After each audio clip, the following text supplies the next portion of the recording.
এই তার জায়গায় কিছু বলবেন না, আপনি সবাইকে বলছেন তার জায়গায় কিছু বলবেন না, তার তার বাজে ইতিহাস অসুস্থতা সম্পর্কে তো এটা তো মানুষের জাতি। আসসালামু আলাইকুম সম্মানিত দর্শক, গত 2 দিন আগে ডক্টর মুরাদের সঙ্গে যে নাহিদ রেন্স যে উপস্থাপনা করছিলেন তারেক রহমানের কন্যা জাইমার রহমানের বিষয়গুলো যখন ডক্টর মুরাদ হাসান তুলে ধরেছিল, আপনারা পাশে যে স্ক্রিনে যে ব্যক্তিটিকে দেখছেন, এই ব্যক্তিটি হচ্ছে নাহিদ রেন্স। আমার চ্যানেলে গত 7 মাস আগে এই নাহিদ রেন্সকে নিয়ে আপনাদের সকলকেই সতর্ক করেছিলাম। এই নাহিদ রেন্স এমন একজন ব্যক্তি যে বাংলাদেশের ভিতরে সবসময় দাঙ্গা বাঁধানোর চেষ্টা সে করে যাচ্ছে গত কয়েকটি বছর ধরে।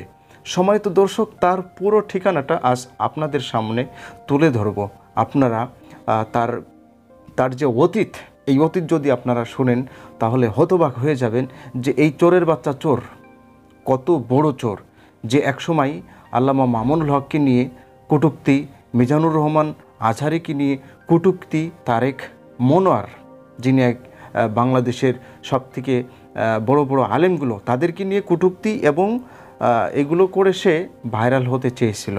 অবশেষে সেটা ডক্টর মুরাদেরকে যখন ভাইরাল করার চেষ্টা করেছিল, আর ওই সিঁড়িতে মুরাদকে ওঠাতে যেয়ে মুরাদকেও এইভাবে মাটিতে ফেলে দিয়েছে। ইতিমধ্যে সবথেকে আপনারা জানলে অবাক হবেন যে এই নাহিদ রেন্সকে ডিবি খুঁজতেছে।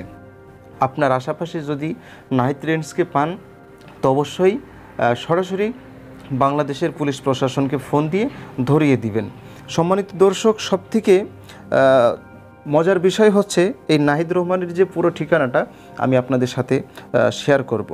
সম্মানিত দর্শক, বাড়ি হচ্ছে যে 3 নম্বর ওয়ার্ড, পটিয়া পৌরসভা, চট্টগ্রাম।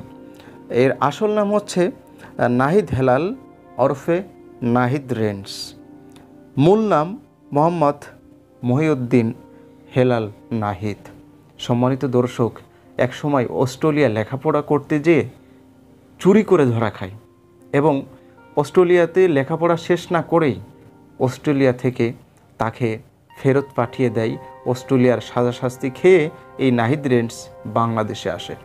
আর সবথেকে বড় বিষয়, এই নাহিদ রেন্সের পিতা একজন কাস্টমস অফিসার ছিল। এই কাস্টমসের মাল চুরি করে তার বাপু এই কাস্টমের মাল চুরি করে ধরা খেয়েছিল। আরও শুনলে অবাক হবেন যে এই নাহিদ রেন্সের চাচা এক ছাত্রনেতাকে হত্যা করে সেও কিন্তু মধ্যপ্রাচ্যের দেশে পালিয়ে চলে গিয়েছিল।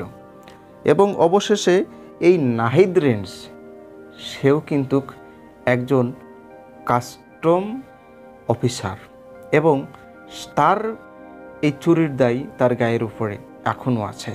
তবে বিভিন্ন সময় রাজনৈতিক ফায়দা লুটে সে ভাইরাল হতে চেয়েছিল। সবসময় দলীয় ব্যক্তিদেরকে সে উপরে তুলে নিজেকে ভাইরাল করার চেষ্টা করেছিল। আজ ইতিমধ্যে ডিবি তাকে খুঁজছে বাংলাদেশের আনাচে কানাচে। পাওয়া মাত্রই তাকে জিজ্ঞাসাবাদ করা হবে এবং তার কাছে প্রচুর তথ্য পাওয়া যাবে। আর এই ব্যক্তি বাংলাদেশে দাঙ্গা হাঙ্গামা সৃষ্টি করার মূল হোতা। সম্মানিত দর্শক, নাহিদ রেন্স সম্পর্কে পাশের স্ক্রিনে আপনারা লক্ষ্য করুন, পুরো বিস্তারিত তার ঠিকানাটা আপনার সামনে তুলে ধরা হলো। এবং আমার চ্যানেলে 7 মাস আগে এই নাহিদ রেন্সকে নিয়ে যে ভিডিওগুলো ছিল ডিসক্রিপশন বক্সে লিঙ্ক দেওয়া আছে, অবশ্যই আপনারা চাইলে সেখান থেকে দেখে নেবেন যে নাহিদ রেন্স সম্পর্কে আমি কতটা সতর্ক জারি করেছিলাম আপনাদের সকলকেই। সম্মানিত বন্ধুরা, ভিডিওটি শেয়ার করে সবাইকে দেখার সুযোগ করে দিবেন। দেখছিলেন